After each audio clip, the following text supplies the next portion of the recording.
नमो वज्रायणं नमो लोहे सव्यसाहूणम्। बोलो शासनिक भगवान महावीर स्वामी की।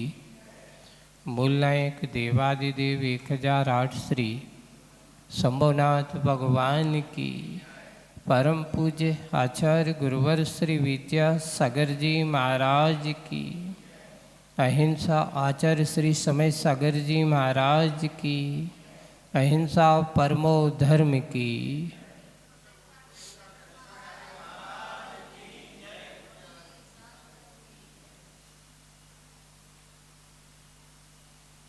प्रकृति का एक स्वभाव ही ऐसा है कि जब वातावरण अनुकूल होता है तो हरा भरा सा दिखता है, और जब प्रकृति को वातावरण थोड़ा प्रतिकूल होगा वीरान सा दिखाई देने लगता है। एक विशेष बात आती है कि लोगों को पसंद क्या है। हरा भरापन पसंद ज़्यादा होता है, उजड़ा हुआ बगीचा किसी को पसंद नहीं होता। संसार में संसारी लोगों की विचित्रता भी ऐसी ही है। जब सब कुछ अनुकूल होता है तब सबको ही अपने अपने दिखाई देते हैं, और जब प्रतिकूलता सामने आती है तो अपने भी साथ छोड़ के चले जाते हैं। ऐसा क्यों, कई लोगों के मन में आता है। महाराज, परिवार लोगों की या अपने लोगों की परीक्षा या अपने लोगों का साथ तो उसी समय होना चाहिए जब हमारे ऊपर संकट आया हो। बाकी समय हम उनको क्यों याद करें। तो उनसे कहा, भैया ये संसार है। संसार किसे कहते हैं? संसार उसे कहते हैं जहाँ लोगों के अंदर राग की बहुलता बहुत होती है, मोह की बहुलता बहुत होती है, और बस जहाँ उनकी अनुकूलता बनेगी वहाँ लोग दिखाई देंगे, और उनको लगेगा कि भाई अभी माहौल ठीक नहीं है, तो वहाँ पे लोग जाना पसंद नहीं करेंगे। उनकी स्थिति अच्छी नहीं है, जबकि ज़रूरत उसी समय थी। तो बोले कहा, स्वार्थ का संसार। शब्द क्या मिलता है? सब स्वार्थ का संसार है। अपने अपने सुख को रोवे पिता पुत्र दारा। किसी को दूसरे के सुख की चिंता नहीं है। सबको किसकी चिंता है? अपनी अपनी चिंता है। मेरा सुख, मेरी अनुकूलता कब बनेगी? वहाँ हम गए थे, भाई तुम्हारे यहाँ हम जाएं और मेरी अनुकूलता नहीं हुई तो हम क्यों आए? भाई थोड़ी सी, जैसे हम प्रतिकूल में रह रहे, थोड़ी तुम भी प्रतिकूलता का अनुभव तो करो। नहीं,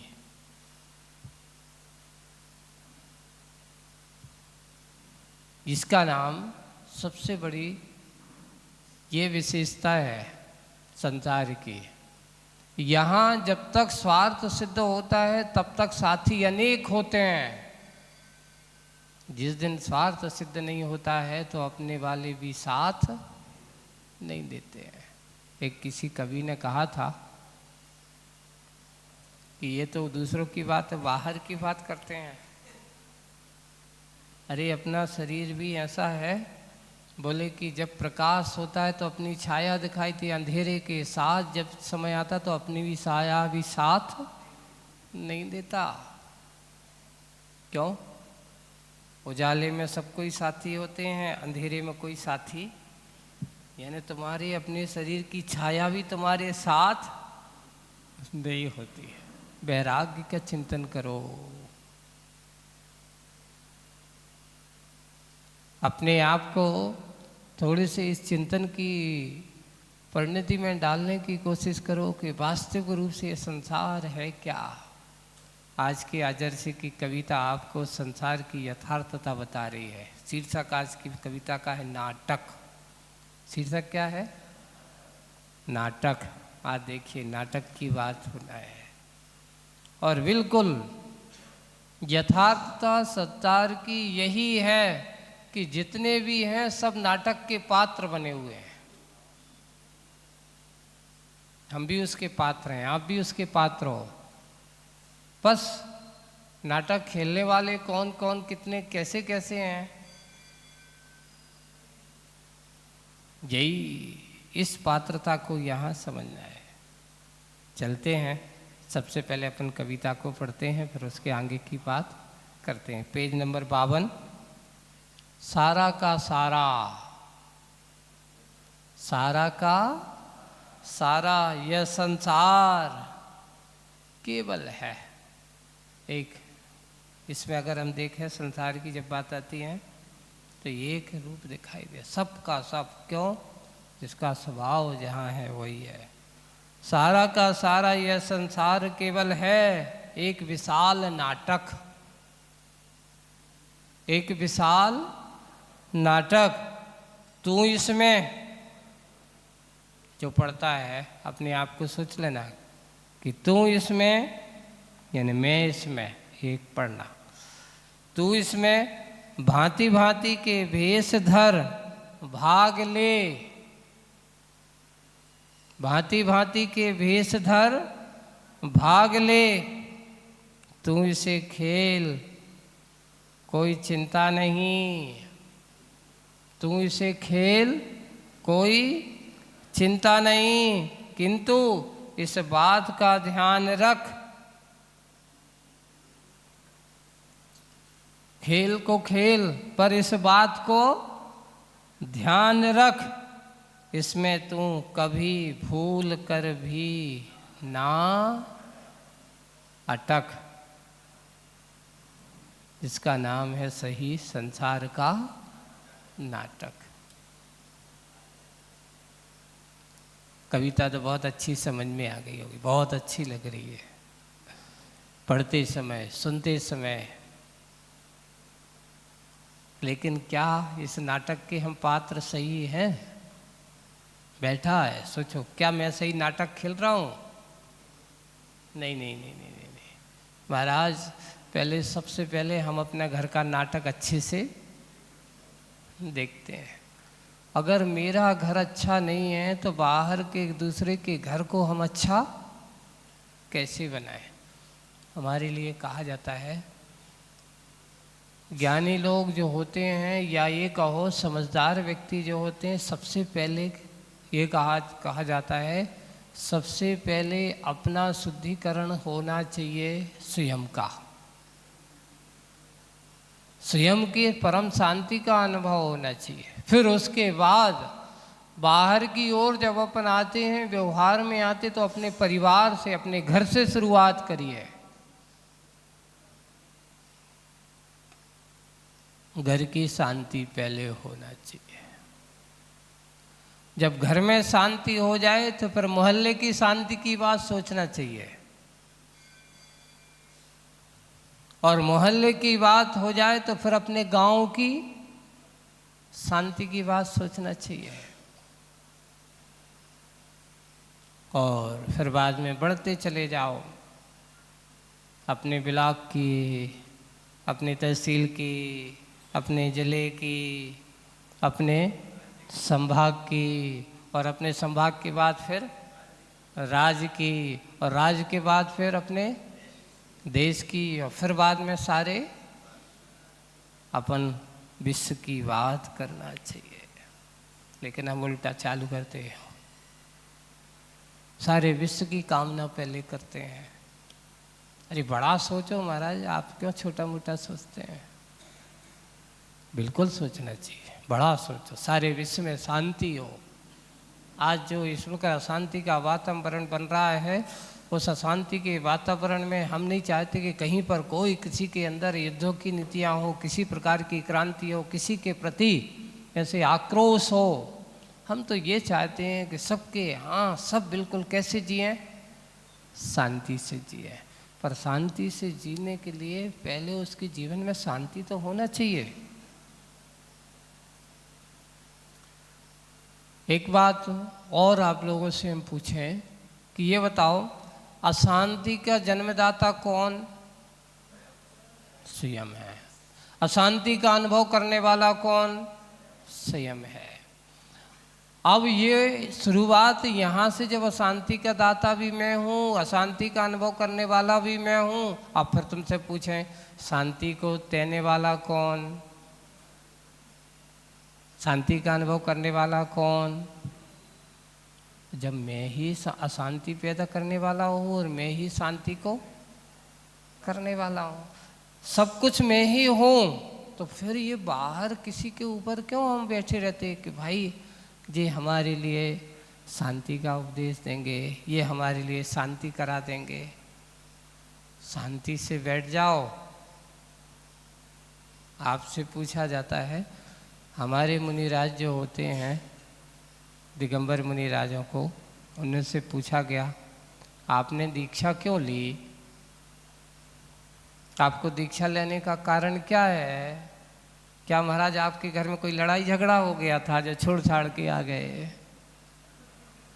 या आपके ऊपर कोई मुसीबत आ गई थी कि जो आप सब छोड़ छाड़ करके आ गए? कछु हुआ होगा जब तो आप आ गए। तो उनसे ये पूछा तो हमने उनसे कहा भैया ये काम क्यों छोड़ा? तो हमने ये इसलिए छोड़ा क्योंकि ये मुसीबत आ ना जाए, ये मुसीबत आ ना जाए। क्यों? हम चाहते तो मुसीबत को आमंत्रण देंगे तो आपके ऊपर मुसीबत आएगी, इसलिए मुसीबत से बचना था, इसलिए सब छोड़ छाड़ करके आ गए। मैं चाहता था, शांति का अनुभव करना चाहता था, इसलिए उस शांति को पाना है तो जहाँ क्रांति का माहौल हो उससे निकल करके बाहर आ जाओ। जहाँ एक दूसरे के अंदर राग द्वेष की बातें हो वहाँ से निकल करके बाहर आ जाओ, शांति का अनुभव हो जाएगा। बस यही है। ज्ञानी जन मुनि जनों ने दीक्षा इसलिए लिए क्योंकि उन्हें उस परम शांति का अनुभव करना है, उस परम शांति को प्राप्त करना है। राग देश की कथा में शांति नहीं हो सकती, राग देश तो बहुत हो सकता है, और जहाँ राग देश होगा वहाँ विकल्प होंगे, और जहाँ विकल्प होंगे वहाँ नियम से क्या होगी? विश्व कल्याण की भावना करने वाले सबसे पहले आत्म कल्याण की भावना करना बहुत जरूरी है। और तुम्हारे आत्म कल्याण की भावना अगर अच्छी परिपक्व होगी तो तुम्हारी भावना में इतनी शक्ति होती है कि विश्व कल्याण की भावना भी तुम्हारी सार्थक हो सकती है। देखिए, पूज्य आचार्य भगवान को अपन लेते हैं, है ना, यहाँ अपन आचार्य श्री को एक प्रमुख बनाते हैं। पूछा गया कौन से राज्य के थे? कर्नाटक के थे, है ना।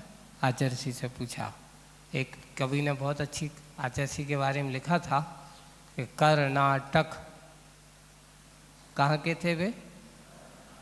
कर्नाटक, कर्नाटक में नाट के, और उन्होंने इस संसार की नाटक में ना अटके, इसलिए वे नहीं भटके, इसलिए वे नहीं भटके। अब ऐसे पूज्य आचार्य भगवान जिन्होंने अपने जीवन में ऐसा नाटक खेला, सही नाटक तो यही है। अटकने वाला नाटक है कि भटकने वाला नाटक है? बताओ। ना अटकने वाला है ना भटकने वाला है।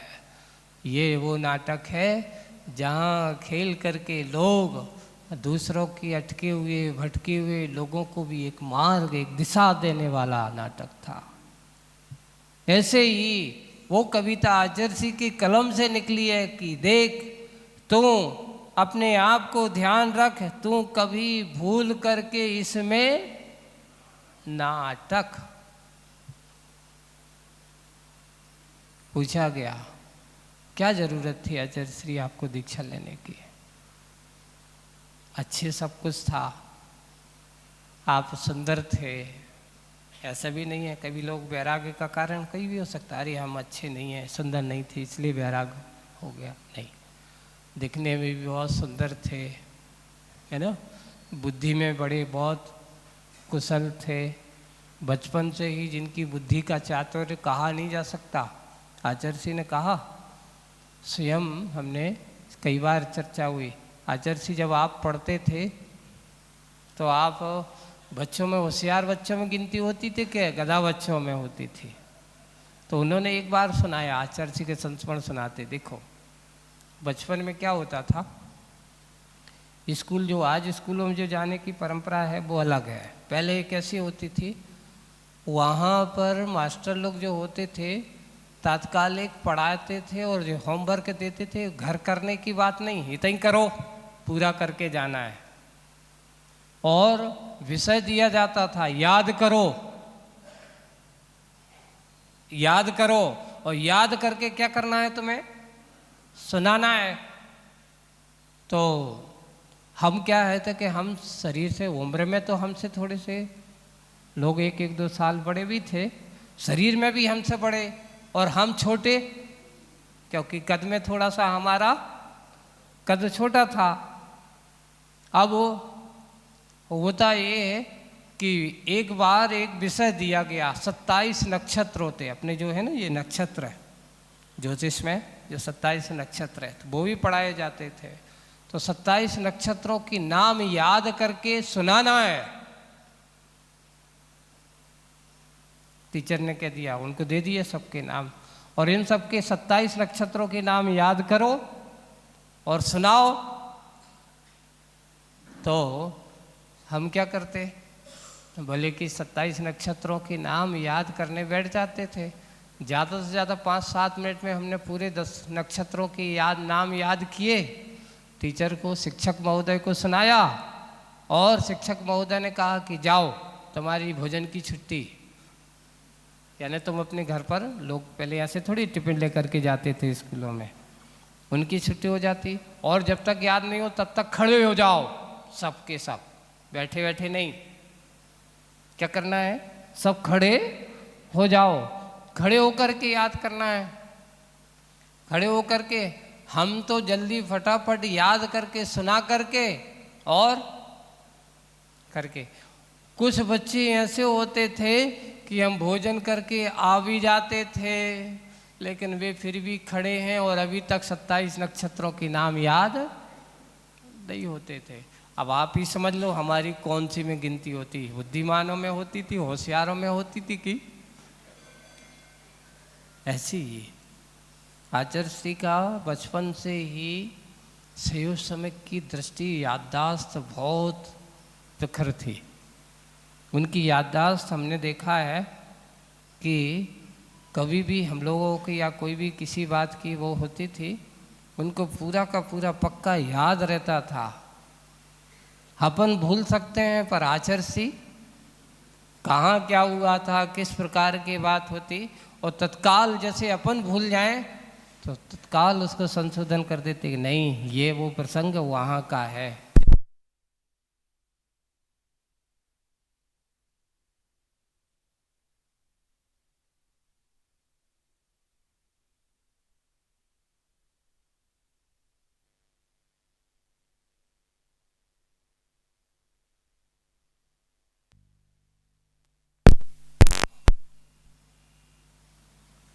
और कोई भी चर्चाएं और तत्व चर्चाएं होंगी, और तत्व चर्चा जब भी चलती थी तो आचार्य श्री को उस विषय को कहाँ क्या किस रूप में कहाँ कैसा लिखा हुआ है, आपको पूरा का पूरा प्रमाण सहित कभी होते थे। एक और, जब भी हम लोगों से एक बात है, कभी बोलो तो सबसे पहले प्रमाण को याद रखो, आगम को पहले हमेशा अच्छे से परिपक्व रखो। अनुमान से नहीं चलना, प्रमाण से चलना। और जब प्रमाण होता था और उनका चिंतन इतना प्रखर होता था, जो कभी हम लोग वर्षों में नहीं सोच पाते थे, वही पढ़ने वाले हैं, वही चिंतन देने वाले हैं। हर साल तत्वार सूत्र पढ़ते थे, लेकिन आचार्य श्री वही तत्वार सूत्र में इतना चिंतन करके विषय दे देते थे कि ऐसा लगता था कि इस बार के तत्वार सूत्र में पिछले बार के तत्वार सूत्र में और नयापन दिख रहा है। ये चिंतनशीलता उनकी एक अनुपम धारा थी, एक विशेष बात होती थी। बस वही बात है कि आज पूज्य आचार्य भगवान का जो चिंतन, जो उनका ज्ञान, जो उनके अंदर की एक कहना चाहिए स्वाध्याय की परंपरा उन लोगों ने जो हम लोगों को सौंपी है, वो परंपरा हमेशा अगर हम सब बनाए रखें तो कभी भटकन तो हो ही नहीं सकती। पहले आप लोग देखो, पहले लोग महाराज लोग यहाँ विहार करते थे, है ना, और वही मध्य प्रदेश बुंदेलखंड है। पहले लोग महाराज लोग आते थे और आके चले जाते थे, कई लोगों को पता ही नहीं चलता था कि महाराज आए हैं और चले गए हैं।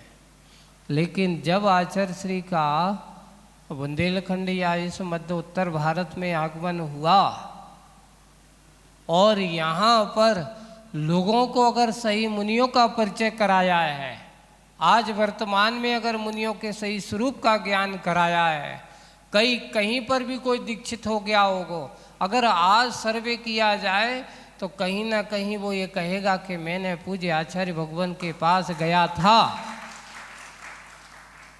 और उनसे ही मुझे क्या चाहिए थी, दीक्षा चाहिए थी। पर आचार्य जी के पास दीक्षा लेने में थोड़ा सा समय धीरज रखना पड़ता है, पर क्या करें, हम धीरज उनके पास दीक्षा नहीं ले पाए।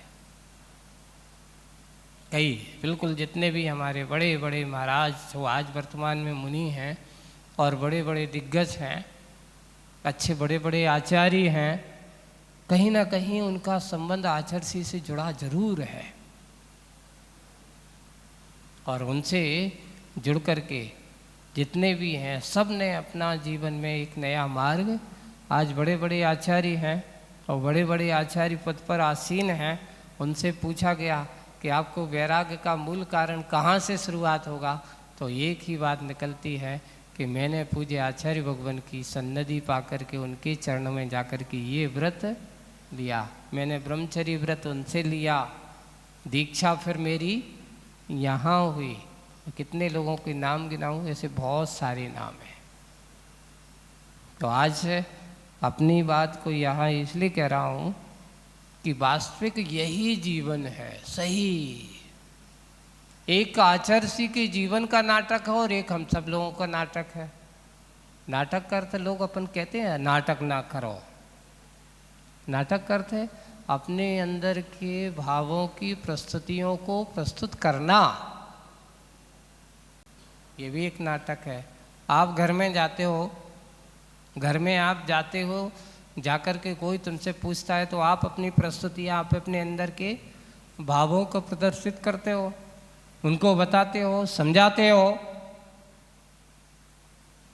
समझा करके सामने वाला समझ जाता है, लगता है आपकी प्रस्तुति अच्छी थी इसलिए उसको जल्दी समझ में आ गया। बस संसार में आज अपन को लगता ज़रूर है कि ये सब क्या है, वही है जैसे आप 3 घंटे या 2.5 घंटे की एक फिल्म देखते हो टाकीज में या घर पर बैठ कर के, है ना, और जिस समय आप देखते हो तो आपके परिणाम कैसे होते, उसको देख करके पूरा का पूरा आपका मन उसमें रम जाता है। पूरी कथाओं को आप देख करके उसको चित्रित करने लगते हैं।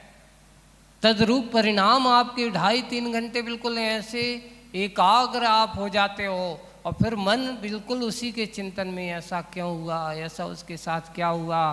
कई लोग अनुमान लगाते अब क्या होगा, इसके बाद अब वो क्या करेगा, ऐसा चित्रण करने लगते हैं। और उसको ऐसा अच्छा करना ठीक था, इसको ऐसा करना चाहिए था। तरह तरह के विकल्प मन में आते हैं। ऐसे ही बंधुओं, उन्होंने कहा जैसे 2.5-3 घंटे की फिल्म देख करके लोगों के मन में ऐसा भाव जब तक वो देखता है तब तक बिल्कुल वैसा ही हो जाता है। बेमात्र चित्रित करने वाले कलाकार अलग हो सकते हैं, पर हम सब संसार के इस पर्दे पर आए हैं, इस मंच पर आए हैं, तो हम भी अपना अपना क्या कर रहे हैं, एक नाट्य प्रस्तुतियाँ चल रही हैं परिणामों की, कर्म की, अंदर के भावों की। अब अंदर इतना है, कौन कैसा खेल रहा है, एक हंसते हंसते खेलता है, एक रोते रोते खेलता है। सही जीवन तो यही है। जो व्यक्ति आनंद के साथ रहता है वो कहता है भाई अपने आप को अच्छे से जियो, दूसरों को भी अच्छे से जीने दो। भगवान महावीर स्वामी के उस सूत्र को अच्छे से याद रखो, जियो और जीने दो, आनंद ही आनंद होगा। किसी को दुखा करके, किसी को कष्ट दे करके जीना, क्या आपको आनंद आ सकता है? कष्ट देने वाले को कितना कुछ भी हो जाए, आप बलवान हो, आज शक्तिवान हो, आज वर्तमान में, तो उसका परिणाम ये नहीं है कि आज शक्तिशाली आप हो तो सामने वाला कमज़ोर है तो वो हमेशा कमज़ोर ही बना रहेगा। ठीक है, आज तुम शक्तिशाली हो, आज वो कमज़ोर है, आज वो नतमस्तक है, कल एक दिन ऐसा आएगा कि तू कमज़ोर होगा, वो सामने वाला क्या होगा? ना जाने कितनी बार तूने इस खेल को खेला, भांति भांति के भेष, कितने भेष धारण किए हैं, अनेक भेष। कोई नरक पर्याय में भी गए हो, त्रिंच पर्याय में भी भेष धारण किया है, मनुष्य पर्याय का रूप भी धारण किया है, देव पर्याय के भी रूप धारण किए हैं। ये 4 गतियों रूप नाना रूप हैं। सकल सूरत से तो हम कहें, आदमी जब मनुष्य की बात करते हैं तो देखिए सकल सूरत अलग हो सकती है, स्वभाव अलग नहीं हो सकता। एक आदमी दूसरे आदमी से तुलना करे अपने आप की, ये बताओ सामने वाला आदमी और तुम्हारी उसमें क्या अंतर है? कोई अंतर नहीं। देखो 2 पैर तुम्हारे हैं तो सामने वाले के पास भी 2 पैर हैं, 2 हाथ तुम्हारे हैं तो सामने वाले के पास भी 2 हाथ हैं, है ना? 2 आँखें तुम्हारे पास है तो सामने वाले के पास भी 2 आँखें हैं, 2 कान तुम्हारे पास है, सामने वाले के पास भी हूबहू सब कुछ तुम्हारे जैसा उसके पास है, कोई कमी नहीं है। कमी सिर्फ अंतर इतना है कि एक थोड़ा सा हंसते हंसते जी रहा है और एक व्यक्ति किसी कारण से नहीं है, दीनता के कारण से, गरीबी के कारण से, साता के कारण से, बस एक नहीं है। एक बहुत अच्छा प्रसंग आपको सुनाते हैं।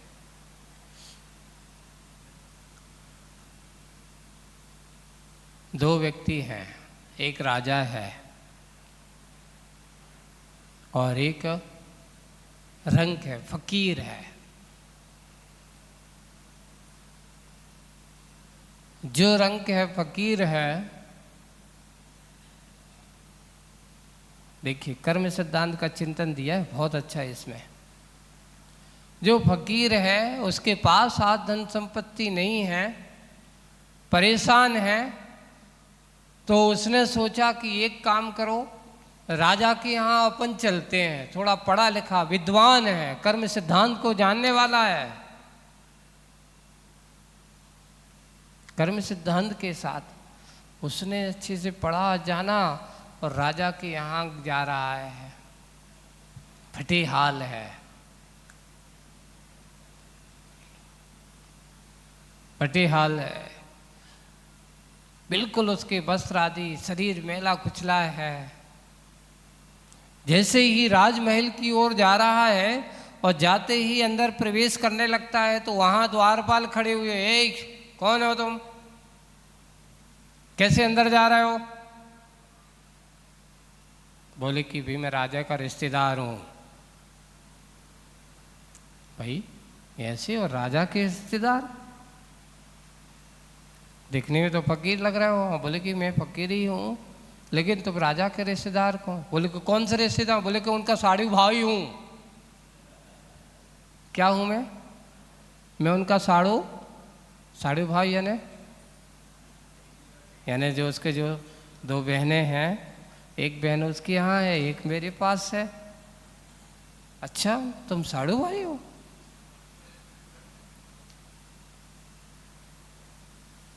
द्वारपाल को समझ में नहीं आया, मैंने आज तक तो देखा नहीं, तुम राजा के इतने दिन से हम काम कर रहे हो, तुम राजा के मेहमान होकर के और उतने में साड़ू भाई होकर के तुम्हें आज तक मैंने नहीं देखा, तुम कैसे साड़ू भाई हो भाई? नहीं, जा कर के कह दो राजन से कि एक व्यक्ति आया है, समाचार दो। वो अपने आप को कह रहा है साड़ू भाई हूं मैं तुम्हारा। अच्छा साड़ू भाई है। जाकर के सेवक ने राजन को कहा, राजन चिंतन में, भाई आज तक तो मेरा ऐसा कोई साड़ू भाई है ही नहीं, फिर भी ऐसा कौन आ गया? अपने आप को कह रहा है कि हो सकता कोई दूर दराज का कोई रिश्तेदार होगा जो अपने आप को साड़ू भाई कह रहा है, मुझे साड़ू भाई बना रहा है। बोले कि हाँ होगा। उससे एक काम करो, जाओ राजसभा में लेकर के आओ, वहीं उससे बात करूंगा। और जैसे ही उसको राजसभा में लाया गया और राजसभा में पहुंच करके राजन के सामने वो खड़ा हो गया। खड़ा होकर के, क्यों भाई, आपको अभी मेरे पास सेवक आया था और वो कह रहा है कि मैं राजा का साड़ू भाई हूँ, तो आप मेरे साड़ू भाई कहाँ से? मैंने तो आज तक आपका परिचय हुआ नहीं, और मेरी पत्नी ने, पटरानी ने भी कभी मुझे बताया नहीं कि तुम्हारा भी कोई साड़ू भाई है। बोले कि नहीं महाराज, मैं भी आपका साड़ू भाई हूं। कैसे? बोले कर्म सिद्धांत से। कैसे हूं मैं? कर्म सिद्धांत से। बोले कि मैं आपकी बात अभी समझा नहीं हूं। तो उन्होंने बताया कि राजन देखिए, वेदनी कर्म के दो भेद होते हैं, एक का नाम है साता वेदनी और दूसरे का नाम है असाता वेदनी। वेदनी कर्म के कितने भेद हैं? दो भेद हैं। एक का है नाम साता वेदनी और दूसरे का नाम है असाता वेदनी। अंतर इतना है कि आपका संबंध साता वेदनी से हो गया है और मेरा संबंध असाता वेदनी से हो गया है। हुए कि नहीं हम दोनों आपस में साड़ू भाई? वेदनी कर्म के कारण से हम सब आपके और एक दूसरे के कर्म सिद्धांत की अपेक्षा से क्या है, हम साड़ू भाई बन जाते हैं। यही है। जब उसने ऐसा कहा, राजन ने चिंतन किया, वास्तविक सत्यता तो है, इसका संबंध किससे हो गया? असाता से हो गया है, और मेरा संबंध, मैं साता से आनंद से जीवन जी रहा हूँ और ये व्यक्ति है असाता कर्म के उदय में, इसके लिए परेशानी ही परेशानी हो रही है। राजा ने चिंतन किया और उन्हें कहा, लगता है ये विद्वान है, समझदार है, कुछ ना कुछ हमारे काम का व्यक्ति है। उनसे कहा कि ठीक, अब तुम हमारे साड़ू भाई हो तो एक काम करो, तुम मेरे पास रह कर के कुछ काम करो। और धीरे धीरे उस साड़ू भाई को अपने पास रख कर के साता वेदनी के संगति में रह कर के एक ना एक दिन असाता वाला भी साता के उदय में आ जाता है। ऐसी ही संसार में अपन लोग यही सोचते हैं कि संसारी आत्माओं को ये क्या कहा जाता है कि देखो भाई, ये संसार के सुख और दुख तुम आज से नहीं, एक भाव से नहीं, कितने भाव से, कितने भवों से भोगते आ रहे हो, कभी नरक से नारकी से पूछना कि भाई तुम्हें कितने सुखी हो, तो वो कहेगा भैया ये पूछो कि मैं कितना दुखी हूँ। सुख की बात तो वहाँ पर लेस मात्र भी नहीं है। वहाँ निवेश मात्र को भी, एक निवेश मात्र के लिए भी शांति का अनुभव नहीं होता। आप थक जाते हो, है ना, कम से कम आप उतने समय निर्विकल्प होकर के बैठ करके आंखें बंद करके सो करके क्या हो जाते हो, रिलैक्स हो जाते हो, निद्रा होती है, सो जाते हो। नारकियों से पूछना क्यों भाई तुम कितने घंटे सोते हो, वहाँ नींद होती है उनकी? वहाँ दिन रात होता है क्या? वहाँ कोई दिन रात का भेद नहीं है। 24 आवर्स एक ही काम। क्या काम है? वहाँ कोई दिन नहीं चलता, वहाँ कोई रात नहीं चलती, वहाँ कोई महीना नहीं चलता, वहाँ कोई मास नहीं चलता, वहाँ सर्दी गर्मी वहाँ कुछ नहीं, सब एक सा माहौल है। कहीं ठंडी ठंडी है तो कहीं गर्मी गर्मी है। बस शुरुआत के नरकों में जाओगे तो ठंडे से ही महता है। जाकर के 5वीं पृथ्वी तक पूरा ठंडा ही ठंडा माहौल है। 5वीं के बाद फिर गर्म माहौल मिलेगा। महाराज सोचो कितनी ठंडी होती है, कितनी गर्मी होती है। उन्होंने लिखा है ठंडी गर्मी के वातावरण को, तो उन्होंने कहा मेरु समान लोह गल जाए। इतनी गर्मी है कि मेरु समान ऐसा ठोस, इतनी गर्मी में भी वो जीवित रहते हैं। सोचो आप अगर यहाँ से 40 टेम्परेचर, अभी थोड़ा सा मौसम बढ़ने लगा है, 35-40 पहुँचता तो हाँ अरे बहुत गर्मी है। महाराज आप लोग कैसे रहते हो, आप कैसे बैठे हो? लोग आते हैं, भैया कैसे बैठे हैं? ऐसे बैठे हैं, सामने बैठे हैं। बहुत गर्मी है, आपको गर्मी नहीं लग तो रही है, शरीर को गर्मी लग रही है, पर आपको गर्मी नहीं लगती? लगती है, गर्मी लगती है। फिर आप कैसे बैठे? तो हम यही सोचते हैं कि ये तो सोचो यहाँ की गर्मी तो 40 ही 50 तक होगी ज़्यादा से ज़्यादा, है ना। जब वहाँ जाओगे लोहा कितने सेंटीग्रेड पर गर्म हो, पानी बनता है तो कम से कम 1000 सेंटीग्रेड का जब तापमान दिया जाता है तब लोहा पानी होता है। क्या बनता है? लोहा पानी होता है, पिघलता है। कम से कम 1000 सेंटीग्रेड का जब उसमें तापमान दिया जाता है तब वो पानी बनता है। सोचिए नरक में जब मेरू के समान इतना बड़ा विशाल पूरा का पूरा 1,40,000 योजन का पूरे मेरू को क्या बना दो? लोहे का पिंड बना दो। और जब उसको वहाँ नरक की उस गर्मी का संबंध होता है तो वो भी क्या हो सकता है? पानी पानी हो सकता है। कितना गर्म होगा। ऐसी गर्मी में भी वे नारकी जीव क्या करते हैं? जीते हैं। और कितनी ठंडी है? तो बोले कि वो पिघला हुआ जो मेरू का पिंड है और जैसे ही शीत प्रदेश में प्रवेश करता है तो वो बर्फ की तरह कैसा हो जाएगा? शून्य से भी अति शून्य। जब ठंडी होती है और 1-2 डिग्री टेम्परेचर हो जाए तो आप लोगों के रजाई के ऊपर रजाई निकल आती हैं, है ना, कपड़े तन पर ऐसे ढक जाते हैं, बहुत ठंडी है। सोचो ऐसी ठंडी में भी वे वहाँ रहते हैं लेकिन उनका अकाल मरण नहीं होता। आप तो इसलिए कि अगर ज़्यादा ठंडी हो जाए, ज़्यादा गर्मी हो जाए तो यहाँ पर जीव अकाल में मर सकते हैं, लेकिन नारकी और देव जी ऐसे होते हैं वे कभी अकाल में उनका मरण नहीं, चाहे गर्मी हो चाहे सर्दी हो, ये मरना चाहें भी तो भी नहीं मर सकते। निरंतर ऐसी दुख की जब पीड़ा होती तो उनके अंदर भाव तो होते होंगे कि ऐसे कष्ट कब तक सहेंगे। बोले कि जब तक तेरा कर्म का संबंध है तब तक तेरा संबंध जुड़ा रहेगा, छूटने वाला नहीं है।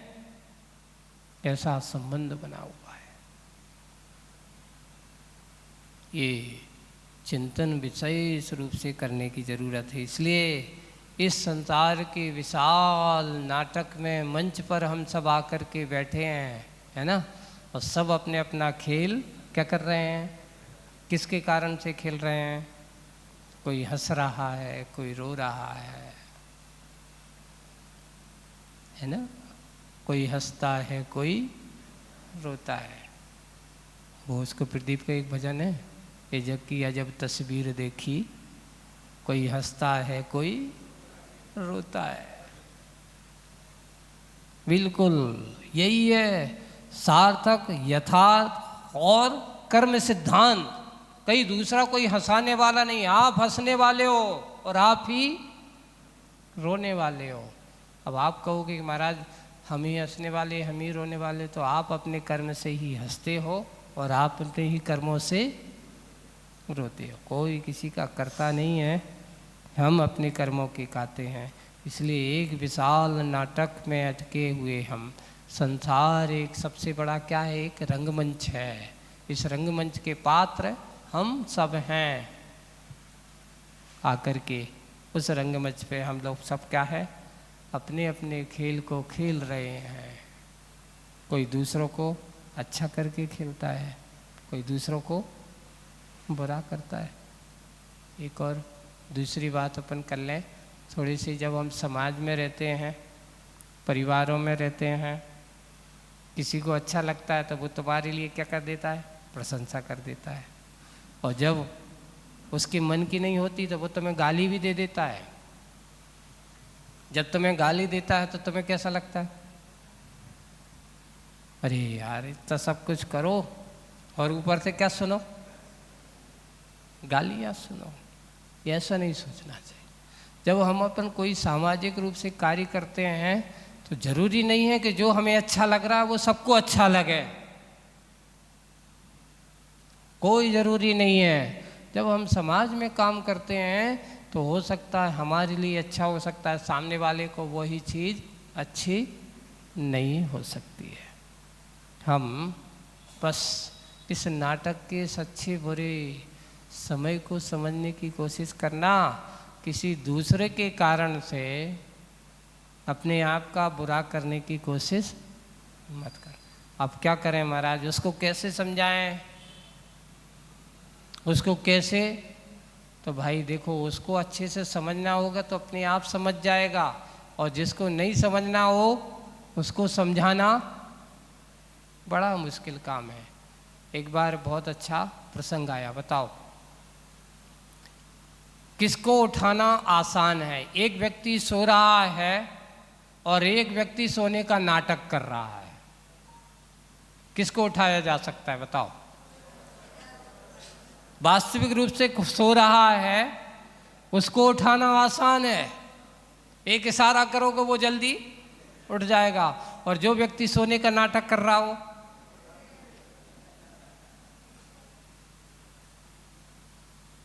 वो उठेगा? क्योंकि वो सो ही नहीं रहा है, वो तो क्या कर रहा है, क्यों उठना ना पड़े।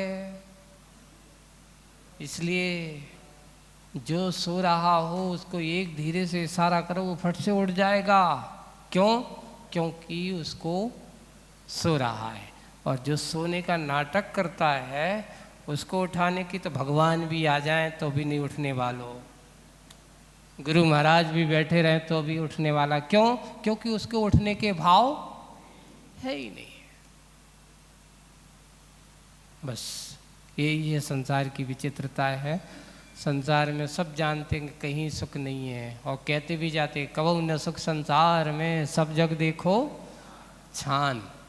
कैसे छाना? बोले कि छान तो रहे हैं छन्नी से, पर हो ये रहा है कि जो अच्छा अच्छा है वो तो निकल के जा रहा है। जैसे आटा छानते हो ना, तो छन्नी में क्या रह जाता बताओ? सारभूत नीचे चला जाता है और असारभूत चापर वगैरह काय में रह जाता है।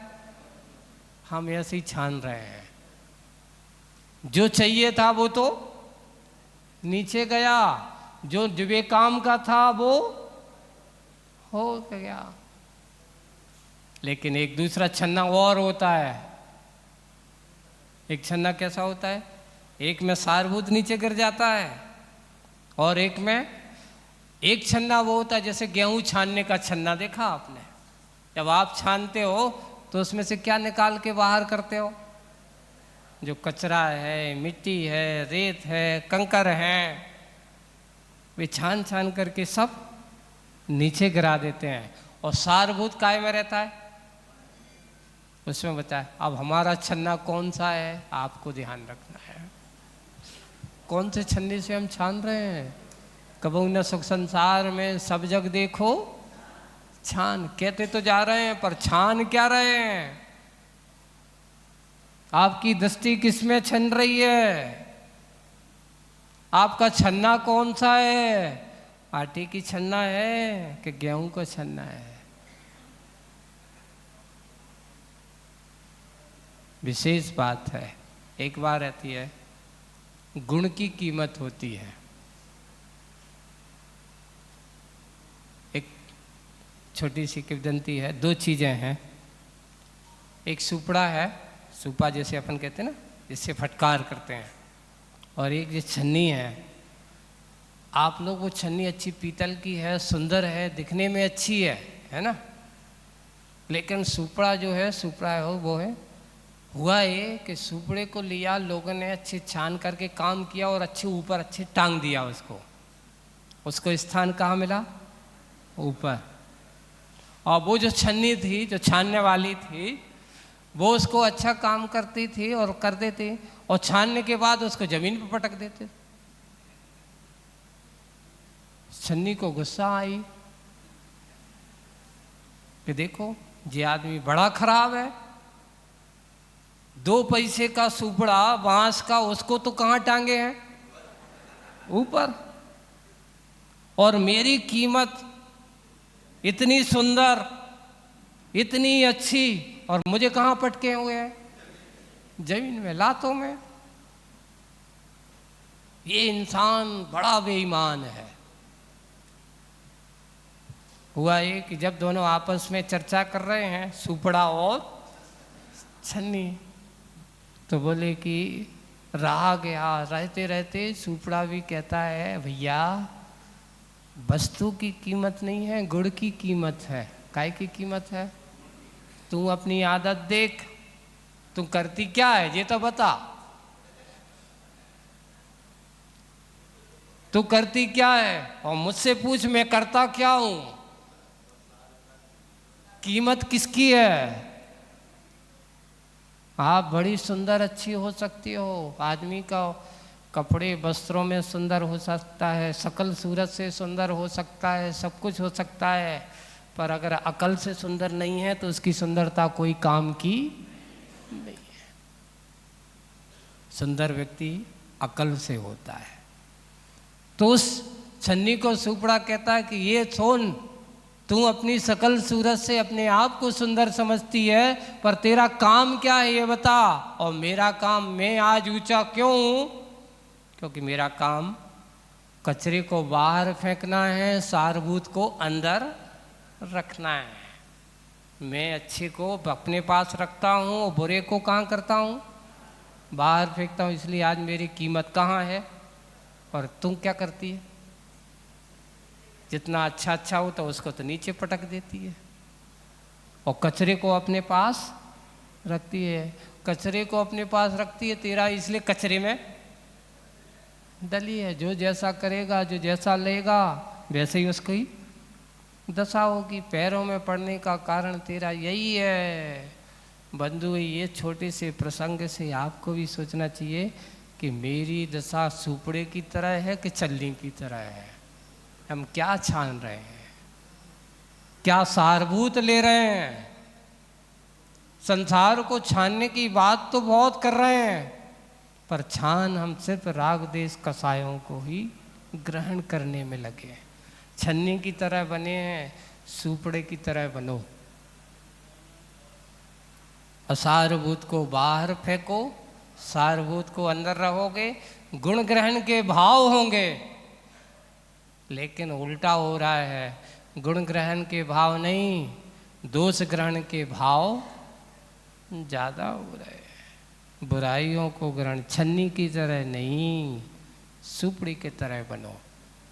अगर आपके पास ये जीवन होगा तो आपका नाटक आनंदमय होगा। इसलिए लास्ट बात में, तू खेल, बुरा नहीं है, अच्छा खेल, खेल, कोई चिंता नहीं है, किंतु इस बात का ध्यान रख कि इसमें तू कभी भूल कर ना अटक। इस संसार को देख, संसार की इस प्रवाह को देख, संसार की परिणति को देख, पर इस संसार में अटकने की कोशिश मत कर, इससे ऊपर उठने की कोशिश कर। आज की इस नाटक कविता से हमें भी यही है, इस संसार में ना अटक। जो नहीं अटका वो भटका नहीं, जो भटका है लगता है कहीं ना कहीं अभी संसार में अटका है, वही भटका है। हम भटकन को दूर करें ऐसी ही भावना के साथ। बोलिए परम पूज्य आचार्य गुरुवर श्री विद्यासागर जी महाराज। जिनवाणी स्तुति। मिथ्यात्व में नाश विको ज्ञान की